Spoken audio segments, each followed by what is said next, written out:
Hey everybody, welcome back to my BakeLikeAPro YouTube channel. In today's video, we're going to be making some really fun, easy, no-fail pizza dough.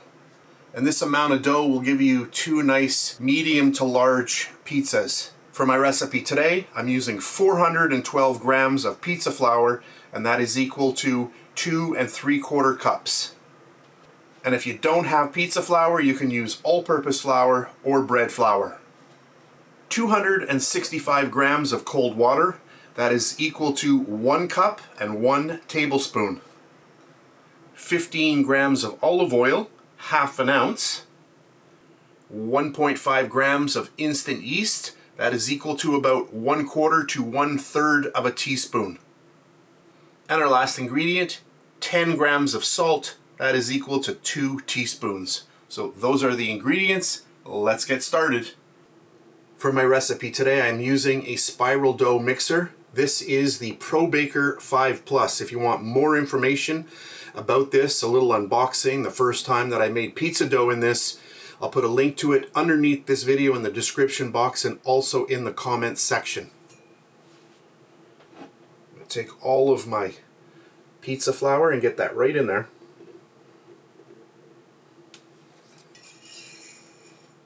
And then my yeast right in there.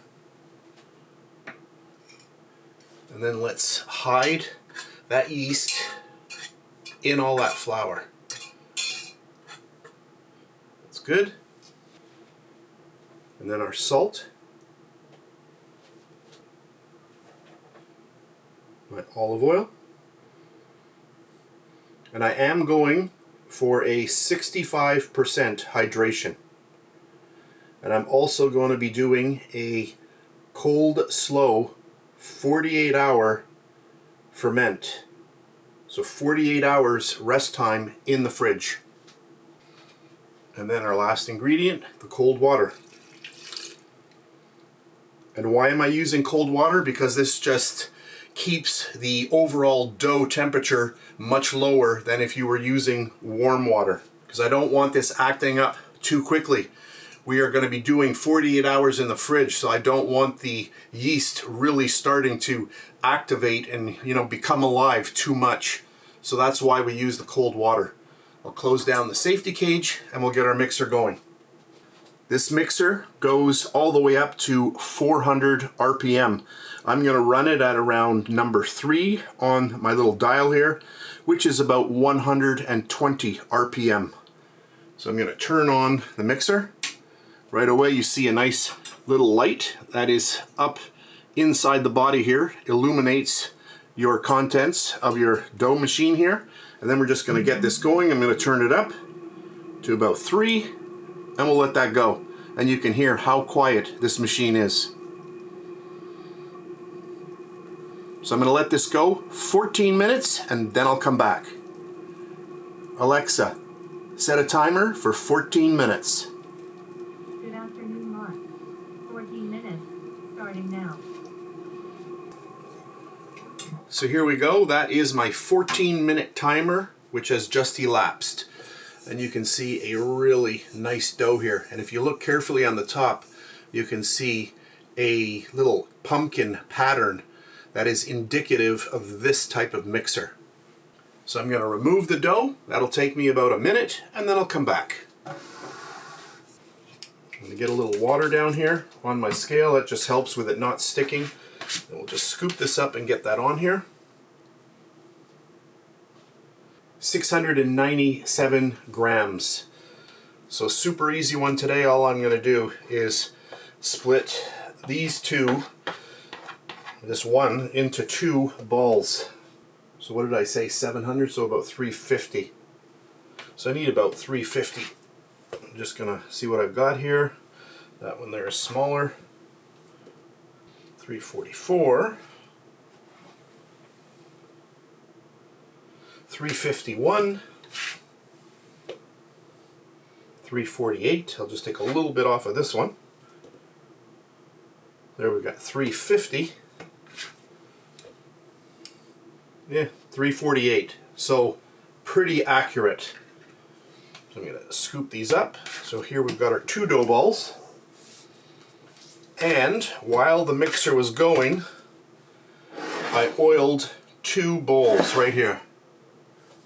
It's always good to just get your next step done while you've got some extra time. So then I'm just going to grab the dough ball, flip it over, and then I just give it a little bit of a push and flip it over.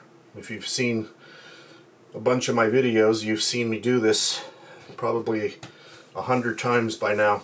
And then I just turn it like this, but in case you haven't, I'll just show you what I'm doing here. So I'm turning the dough ball. As I'm turning, my hands go in and I'm pulling down on that dough ball so that the surface of the dough ball gets kind of like pulled down towards the bottom. So you go like that. Look at that, how nice that is. And then you can just finish it off with a little twirl here. Just like that. You can already see yeast activity happening. And then right into my oiled bowl. One more time. Push it out.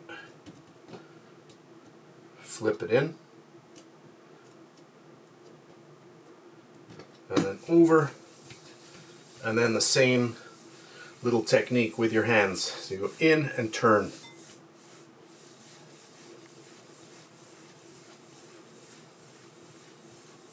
Just do it until you think it looks good. That's nice.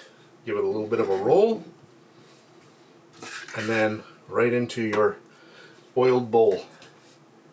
And then what I like to do is I spray the top of each one of them and then I cover them with plastic wrap. So I'll go do that and I'll be back in a second. So at this point, both dough balls have been sprayed with my little olive oil spray. And then I'll just cover this one. I've already covered the first one. You just want to get a little piece of plastic wrap right over. Lock it in nicely. And there we go.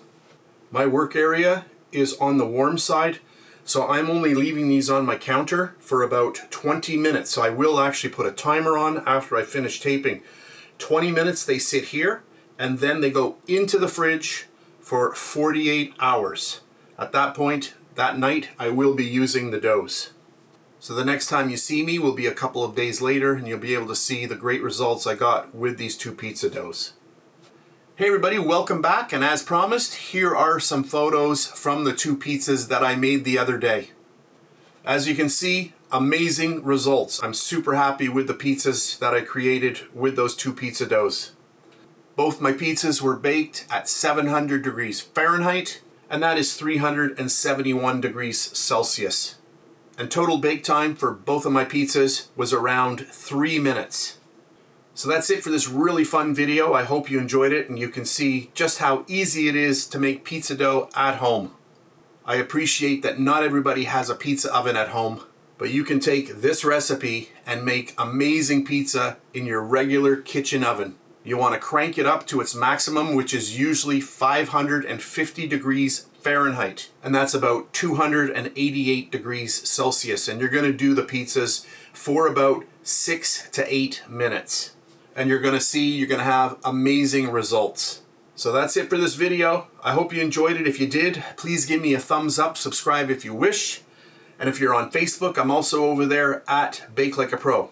And for exclusive Gozney pizza content, you can check that out over on my pizza channel on YouTube, which is at Pizza Dough Pro. I'll put a link to all that stuff underneath this video in the description box and also in the comment section. So that's it for today. Thanks very much for watching, and I'll catch you on the next one. And please subscribe to my BakeLikeAPro YouTube channel and also click that notification bell to be alerted every time I upload a brand new video. If you made it this far, thank you very much for watching. On the screen now, you can choose a video to watch, or you can also click and subscribe to my YouTube channel. And thank you once again for taking time out of your day to watch my video. I really appreciate it.